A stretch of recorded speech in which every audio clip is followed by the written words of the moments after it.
Hello दोस्तों, कैसे हैं आप सब। इस वीडियो में हम कक्षा 10 का प्रश्नावली 11.1 का क्वेश्चन नंबर 4 को सॉल्व करेंगे। तो देखिए, क्वेश्चन नंबर 4 में हमसे क्या कहा गया है। आधार 8 सेंटीमीटर तथा ऊंचाई 4 सेंटीमीटर के एक समद्विबाहु त्रिभुज की रचना कीजिए और फिर एक अन्य त्रिभुज की रचना कीजिए जिसकी भुजाएं इस समद्विबाहु त्रिभुज की संगत भुजाओं की एक सही 1/2 गुनी हो। तो चलिए इसको सॉल्व करते हैं। तो देखिए, इस क्वेश्चन में हमें आधार 8 सेंटीमीटर और ऊंचाई 4 सेंटीमीटर वाले एक समद्विबाहु त्रिभुज की रचना करनी है और फिर हमें एक अन्य त्रिभुज की रचना करनी है जिसकी भुजाएं इस समद्विबाहु त्रिभुज की संगत भुजाओं की एक सही 1/2 गुनी हो। तो देखिए कैसे करेंगे हम। इसके लिए सबसे पहले हम क्या करेंगे कि यहाँ पर हमें कहा गया है कि आधार 8 सेंटीमीटर होना चाहिए। तो यहाँ पर हम स्केल की हेल्प से आधार 8 सेंटीमीटर खींचेंगे। तो ये आप देख सकते हैं, यहाँ तक हमारा 8 सेंटीमीटर हो जाएगा। तो कुछ इस तरह से हम 8 सेंटीमीटर तक ये आधार खींच लेंगे। इसका नाम दे देते हैं हम, ये हमारा BC नाम दे दिया हमने, और ये हमारा कितना है 8 सेंटीमीटर। अब इसके बाद हमें क्या करना है, हमें कहा गया है कि जो हमें समद्विबाहु त्रिभुज खींचना है उसकी ऊंचाई 4 सेंटीमीटर होनी चाहिए। तो ऊंचाई हमारी ये होती है, ठीक है। तो देखिए, इसकी ऊंचाई खींचने के लिए हम क्या करेंगे कि सबसे पहले जो हमारा ये BC 8 सेंटीमीटर है इसका हम लंब समद्विभाजक खींचेंगे सबसे पहले, ठीक है। तो लंब समद्विभाजक कैसे खींचते हैं हम, ये आपने पिछली कक्षाओं में सीखा हुआ है। इसके लिए सबसे पहले क्या करते हैं कि जो हमारा ये BC है इसके आधे से ज़्यादा हम प्रकार को खोलते हैं। तो ये आप देख सकते हैं, इस तरह से हमने आधे से ज़्यादा खोला है। इसको चाहें तो थोड़ा और खोल सकते हैं। तो इस तरह से हमने आधे से ज़्यादा खोल दिया। अब हम सबसे पहले C पॉइंट पे प्रकार की नोक रखेंगे और इस तरह से एक ऊपर और एक नीचे इस तरह से हम चाप लगा देंगे। फिर इस B पॉइंट पे प्रकार की नोक रखेंगे और एक यहाँ से इस तरह से चाप लगा देंगे और एक नीचे इस तरह से लगा देंगे। ये एक दूसरे को नहीं काट रहे हैं, तो यहाँ से हम क्या करेंगे, इसको और थोड़ा बढ़ा लेंगे, ठीक है। अब आप देख सकते हैं, एक यहाँ पर दोनों चाप एक दूसरे को काट रहे हैं और एक यहाँ पर काट रहे हैं। तो इन दोनों बिंदुओं से होते हुए हम क्या करेंगे कि एक रेखा खींच देंगे, ठीक है। तो इस तरह से मैं ये डॉटेड लाइन से खींच दे रहा हूँ क्योंकि ये हमारा उतना इम्पोर्टेंट लाइन नहीं है, ठीक है। तो इस तरह से हमने खींच दिया। अब इसके बाद हम क्या करेंगे, हमें कहा गया है कि ऊंचाई 4 सेंटीमीटर लेना है। तो इसीलिए अब हम प्रकार को 4 सेंटीमीटर तक खोलेंगे। तो ये आप देख सकते हैं, इस तरह से हमने 4 सेंटीमीटर खोल दिया। अब जो हमारा ये वाला पॉइंट है, यहाँ पर आप देख सकते हैं कि इस BC पर ये वाला जो हमारा रेखा है वो इस वाले पॉइंट पर काट रहा है। इसका हम कोई नाम दे देते हैं, जैसे D नाम दे दिया हमने।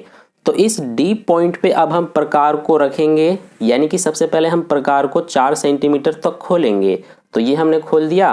अब इस D पॉइंट पे प्रकार की नोक रख के इस तरह से हम एक चाप लगाएंगे।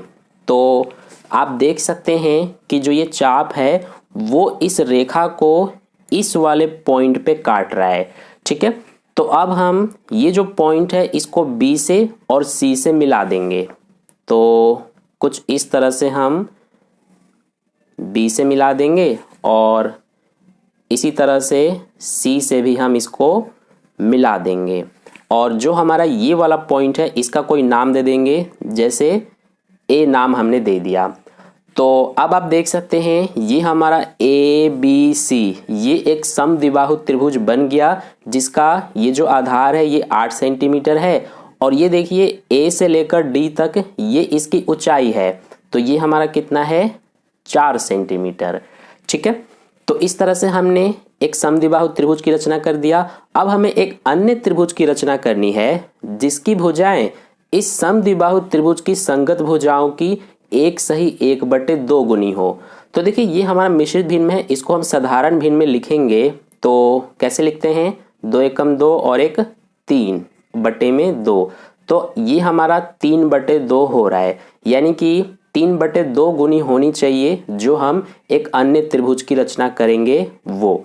ठीक है, तो कैसे करेंगे अब हम इसके लिए सबसे पहले हम क्या करेंगे, जो हमारा ये बी पॉइंट है इससे हम नीचे की ओर एक न्यून कोण खींचेंगे। ठीक है, यानी कि कुछ इस तरह से हम खींचते हैं। तो ये हमारा बी से इस तरह से हमने ये खींच दिया, ये हमारा एक किरण हो जाएगा, इसका नाम दे देते हैं एक्स। तो ये बी एक्स हमने किरण खींच दिया।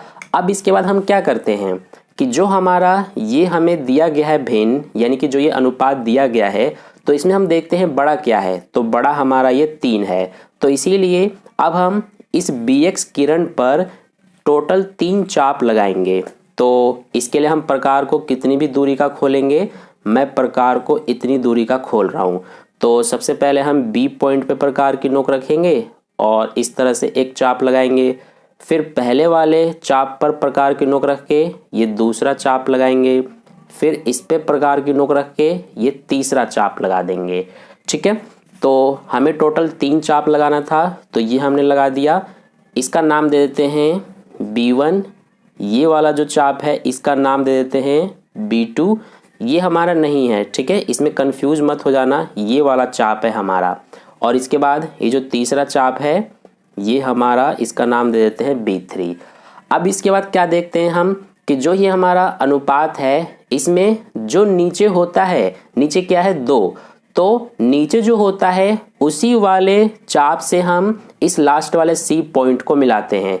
तो नीचे 2 है, इसीलिए इस B2 से यानी कि यहाँ से हम इस C पॉइंट को मिलाएंगे। ठीक है, तो इसको हम मिला देते हैं। तो कुछ इस तरह से हम मिला देंगे। ठीक है, तो ये हमारा B2C ये एक रेखा हो गया।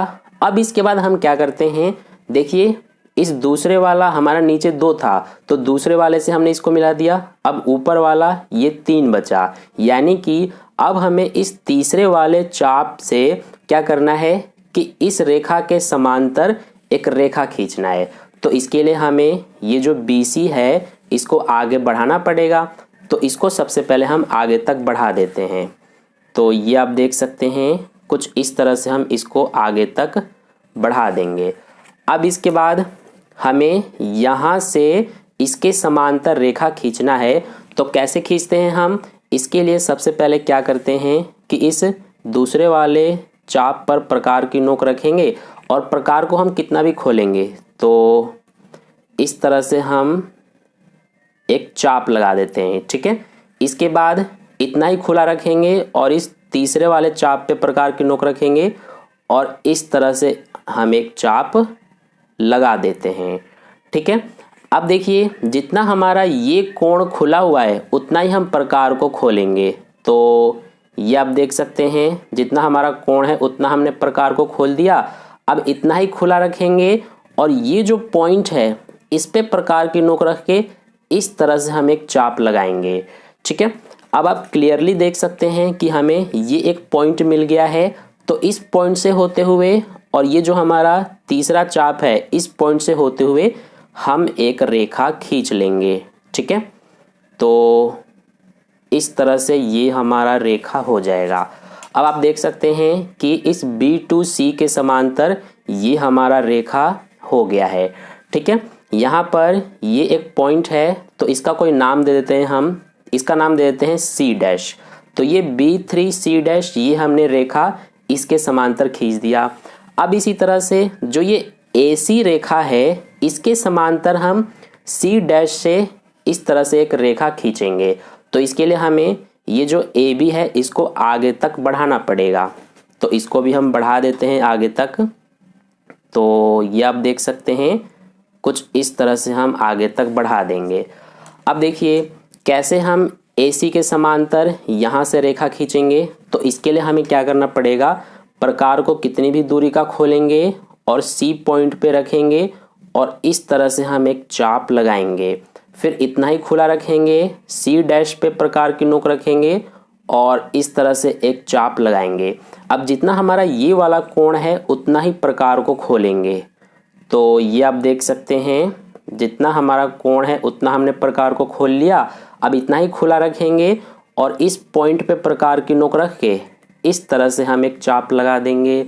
तो अब आप देख सकते हैं ये हमें एक पॉइंट मिल गया और ये हमारा सी डैश पॉइंट है। इन दोनों से होते हुए हम एक रेखा खींच लेंगे। ठीक है, तो ये हमने खींच दिया। अब आप देख सकते हैं कि ये जो हमारा ए सी है रेखा, इसके समांतर ये रेखा हमने खींच दिया। ये जो पॉइंट हमें मिल रहा है इसका नाम रख देते हैं ए डैश। तो अब हमारा ये जो कंस्ट्रक्शन है, जो ये रचना है, ये कंप्लीट हो गया है। यानी कि जो हमारा ये ए बी सी ये समद्विबाहु त्रिभुज है, तो सबसे पहले हमने इसकी रचना किया और फिर हमने ये जो ए डैश बी सी डैश ये हमारा एक दूसरा त्रिभुज है, तो इसकी संगत भुजाएं इस समद्विबाहु त्रिभुज की संगत भुजाओं की 3/2 गुनी है। ठीक है, तो इस तरह से हमारा ये क्वेश्चन नंबर 4 का रचना कंप्लीट हो गया है। अब हम इसके रचना के चरण भी कर लेते हैं, यानी कि स्टेप्स ऑफ कंस्ट्रक्शंस। तो देखिए इसके स्टेप्स ऑफ कंस्ट्रक्शंस मैंने पहले से ही लिखे हुए हैं समय बचाने के लिए।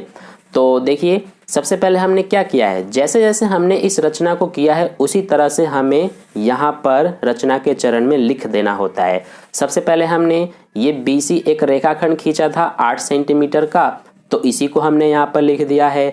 फिर इसके बाद हमने इस BC का लंब समद्विभाजक खींचा था, जो कि ये हमारा पॉइंट D को काट रहा था, तो इसी को हमने यहाँ पर लिखा। BC का लंब समद्विभाजक खींचा और ऊंचाई 4 सेंटीमीटर लेकर एक चाप काटा। यहाँ पर इस तरह से हमने चाप काटा था, जो कि A पर मिलता है। फिर हमने बिंदु B तथा C को A से मिला दिया, यानी कि ये और ये इस तरह से हमने मिला दिया।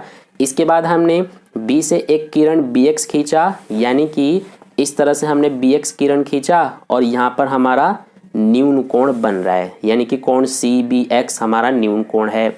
इसी तरह से BX पर 3 बिंदु हमने लिया, यानी कि इस तरह से आप देख सकते हैं इस वाले किरण पर B1, B2, B3 ये 3 बिंदु हमने लिया और हमने B2 को C पॉइंट से मिला दिया। फिर इसके बाद B2 C के समांतर हमने ये एक रेखा खींचा। तो इसी तरह से ये पूरा हमने लिख दिया है। ठीक है, इसके बाद आगे का आप देख सकते हैं, जैसे शुरू के 3 क्वेश्चंस थे उसी तरह से ये भी हमारा है और इस तरह से लास्ट में हमारा A dash B C dash यही हमारा अभिष्ट त्रिभुज है। तो आप चाहें तो इसका पूरा स्क्रीनशॉट ले सकते हैं। सबसे पहले हमारा ये इतना पार्ट का स्क्रीनशॉट ले लीजिए, फिर इसके बाद बाकी का हमारा ये रहा। ठीक है, तो ये पूरा हमारा क्वेश्चन नंबर 4 जो है उसका सॉल्यूशन कंप्लीट हो गया। आई होप आपको अच्छे समझ में आ गया है। तो अगर आपको वीडियो अच्छा लगा है तो वीडियो को लाइक ज़रूर कर देना और अपने दोस्तों के साथ भी शेयर कर देना। और अगर आपने अभी तक चैनल को सब्सक्राइब नहीं किया है तो चैनल को सब्सक्राइब करके साइड में जो बेल आइकन आता है उस पर ऑल पे क्लिक कर लेना, ताकि नेक्स्ट वीडियो जैसी अपलोड की जाए उसका नोटिफिकेशन सबसे पहले आप तक पहुंच जाए। तो फिर मिलते हैं नेक्स्ट वीडियो में नेक्स्ट क्वेश्चन के साथ। तब तक के लिए धन्यवाद।